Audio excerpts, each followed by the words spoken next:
এখানে একজন হুজুর আছেন আমাদের মুখতার ভাই। আপনারা তুলনামূলকভাবে হুজুরদেরকে দেখবেন যে মুখতার ভাই তো বাসার বাইরে বেরিয়ে হতে চান না। আজকে ফজরের পর একটা মিটিং ছিল ওনার সাথে, উনি আসেন নাই। হুজুররা তারা বাসাতে এত বেশি আবদ্ধ,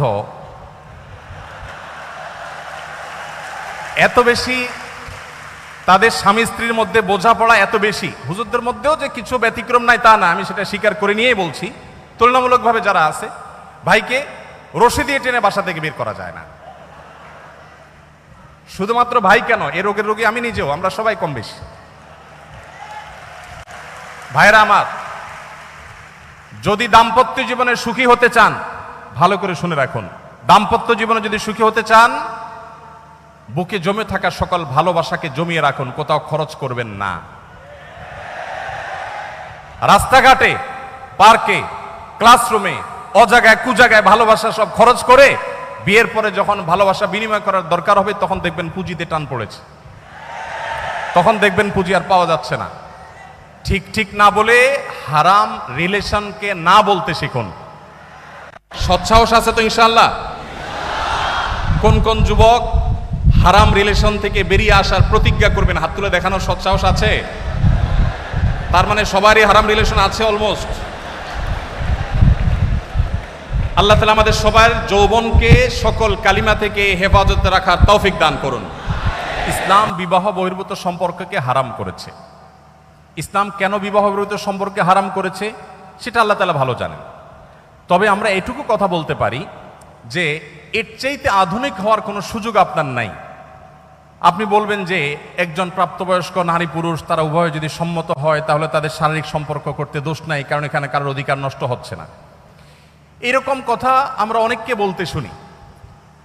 আমি তাদের উদ্দেশ্যে বিনীতভাবে বলতে চাই, আপনি বিবাহের আগে কারোর সাথে কোনো রিলেশন করলেন, কোনো সম্পর্ক করলেন বিবাহ ছাড়া, আপনার জীবনে পরবর্তীতে যদি অন্য কারোর সাথে বিয়ে শাদী হয়, এই যে যার সাথে আপনি শারীরিক সম্পর্ক করলেন বা মানসিক সম্পর্ক করলেন বা কোনো ধরনের সম্পর্ক আপনি তার সাথে স্থাপন করলেন, এই যে আপনার আদান প্রদান, এই যে আপনি ভালোবাসা তার সাথে বিনিময় করলেন, পরবর্তীতে আপনার জীবনে যিনি ফিরে আসবেন, এটা কি তার প্রতি এক ধরনের অবিচার না?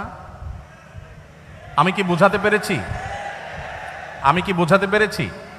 আপনি এখন যার সাথে সম্পর্ক করছেন, রিলেশন করছেন, আপনার জীবনে যে বৈধ জীবন সঙ্গী বা সঙ্গিনী আসবেন, আপনি যদি আগে কারোর সাথে সম্পর্ক করে থাকেন, কারোর সাথে আপনার যদি ভাব বিনিময় হয়, ভালোবাসা যদি আদান প্রদান করেন, তাহলে পরবর্তীতে যে ভালোবাসাটা আদান প্রদান করছেন এর মধ্যে দুইটার যে কোনো একটা রিয়েল আর একটা ফেক।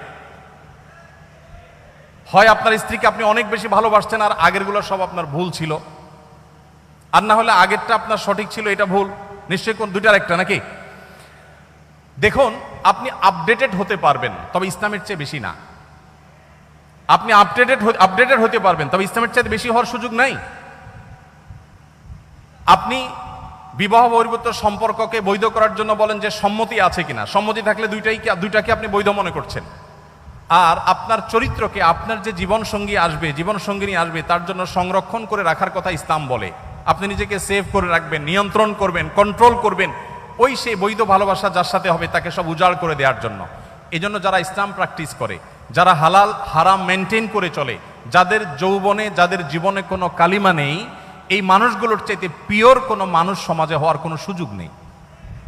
আর যে সমস্ত যুবক এখন ঠিক এত আসতে কেন, যে সমস্ত যুবকেরা তাদের যৌবনকে কালিমায় মিশ্রিত করে ফেলেছেন, আমি তাদেরকে, আপনাদের প্রতি শ্রদ্ধা আমার আছে, সেই সাথেও বলি, তাদেরকে আমি বলি যে ডায়রিয়া রোগে আক্রান্ত রোগীর মতো তারা। যেখানে কোনো কিছু দেখেছেন সেখানে তিনি কাত হয়ে পড়েছেন, সেখানে দুর্বল হয়ে পড়েছেন, সেখানে বসে পড়েছেন, সেখানে কন্ট্রোল হারিয়ে পড়েছেন, সেখানে ডাইরেক্ট হয়ে গেছেন। আর একজন মুত্তাকি পরহেজগার যুবক, তিনি অপেক্ষা করেন, তার সামনে হারাম সম্পর্ক করার হাতছানি আসে, তিনি বলেন যে আল্লাহ দেখছেন। যারা অবৈধ সম্পর্ক করেন, বৈধ সম্পর্ক যদি হয়, বিবাহ সাথে যদি করেনও, আপনার ওই ভালোবাসা ভাব এটা বিনিময় যে করে ফেলেছেন, করতে করতে এটা ইউজড হয়ে যাওয়ার কারণে পরবর্তীতে আর ভালোবাসার যে স্পিড ছিল আপনার শুরুতে, সেই স্পিডটা আপনার ওই ফাইনাল ভালোবাসা আপনি পাবেন না।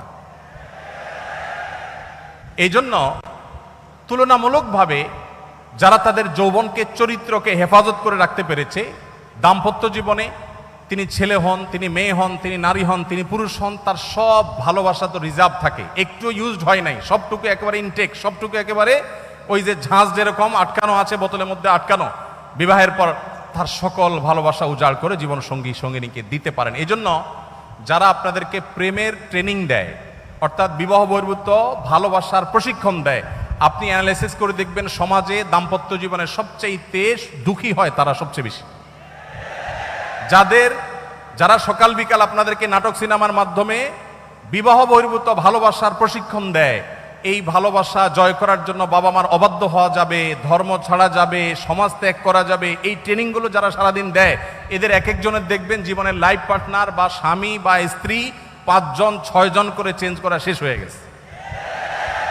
তারা যত আড়ম্বর করে বিবাহের অনুষ্ঠান করে, তত ডাকডোল পিটিয়ে আবার বিবাহ ভাঙে।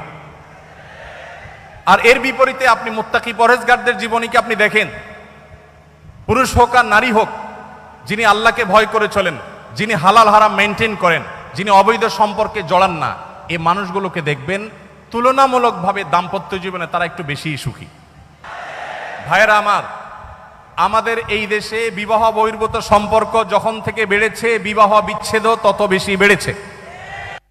ঢাকা শহরে প্রতি মিনিটে তালাক রেকর্ড হয়, যেই হারে বিবাহ রেকর্ড হয় সে হারে তালাকের রেকর্ড হয়।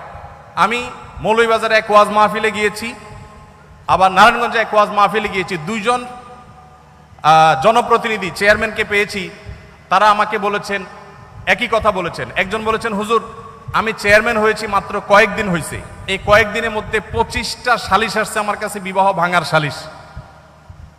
ভাইরা আমার, আমাদের দাম্পত্য জীবনের অবস্থা ভয়াবহ। পশ্চিমা পৃথিবী, আমি প্রায় সময় বলি, পশ্চিমারা জ্ঞানে, বিজ্ঞানে, অবকাঠামোতে, অন্য অনেক দিক থেকে আমাদের থেকে যদি 1000 বছর এগিয়ে থাকে, পারিবারিক সুখ শান্তিতে, দাম্পত্য সুখের দিক থেকে আমরা তাদের চাইতে 2000 বছর এগিয়ে আছি। আমরা তাদের চাইতে জ্ঞানে বিজ্ঞানে অনেক পিছিয়ে থাকতে পারি, অর্থনৈতিকভাবে অনেক পিছিয়ে থাকতে পারি, অবকাঠামোতে অনেক পিছিয়ে থাকতে পারি, কিন্তু দাম্পত্য জীবনে আমরা যতটা সুখী, পশ্চিমারা সেগুলো কল্পনাও করতে পারে না। আমাদের এই সমাজে বাবা মার সাথে সন্তানদের যে বোঝাপড়া, স্বামীর সাথে স্ত্রীর যে ভালোবাসা, এটা ওরা স্বপ্নেও দেখতে পারে না। আপনারা যাদের স্মার্টফোন ব্যবহার করেন তারা দেখবেন যে একটা অ্যাপের অ্যাডভার্টাইজ ঘুরে ফিরে অনেক বেশি দেওয়া হয়। সেটা কি? স্ত্রী হয়তো ঘুমাচ্ছেন, তার হাতে মোবাইল ফোন আছে, স্বামী সেটা খোলার চেষ্টা করে। এটা সাধারণত বিভিন্ন অ্যাপগুলো অ্যাডভার্টাইজ দেয় যে কিভাবে আপনার মোবাইলকে আপনি সিকিউর করবেন, যে আপনি ঘুমায় থাকবেন, আপনার স্বামী এসে গোপনে আপনার চ্যাটিং কার সাথে করছেন উদ্ধার করার চেষ্টা করবে, কিন্তু সে পারবে না, চান্দু পারবে না। আপনারা এরকম অ্যাডভার্টাইজ দেখছেন? এর মানে অবিশ্বাস কোন পর্যায়ে চলে গেলে নিজের মোবাইলে কার সাথে চ্যাটিং হয়েছে, কথাবার্তা হয়েছে, এগুলোকে সিকিউর করার জন্য তাদেরকে অ্যাপের পরে অ্যাপ ডেভেলপ করতে হয়। তারা সামলাতে পারছে না, তাদের সমাজের পারিবারিক ব্যবস্থা ভেঙে পড়েছে, শেষ হয়ে গেছে। আমাদের সমাজে এখনো এত অধপতনের পরও আমরা যে জায়গাটা দাঁড়িয়ে আছি, এখনো আমাদের স্ত্রীরা স্বামীরা স্ত্রীদেরকে মন উজাড় করে ভালোবাসে। কিছু হাতে গোনা কুলাঙ্গার বাদ দিলে বেশিরভাগ পরিবারে স্বামী স্ত্রীর মধ্যে যে বোঝাপড়া আছে, এগুলো পশ্চিমারা কখনো কল্পনা তো দূরের কথা, স্বপ্নেও তারা দেখে না। মানুষ তো স্বপ্নে দেখে, ওরা স্বপ্নেও আমাদের এই ভালোবাসা দেখে না। এই জন্য ভাই, পশ্চিমাদের ভালো জিনিসগুলো গ্রহণ করেন, কিন্তু অনুগ্রহ করে তাদের এই সমস্ত খিস্তি খেউল, বস্তা পচা সস্তা এই সমস্ত সংস্কৃতিকে কখনো গ্রহণ করতে যাবেন না। ঠিক আছে তো ইনশাআল্লাহ?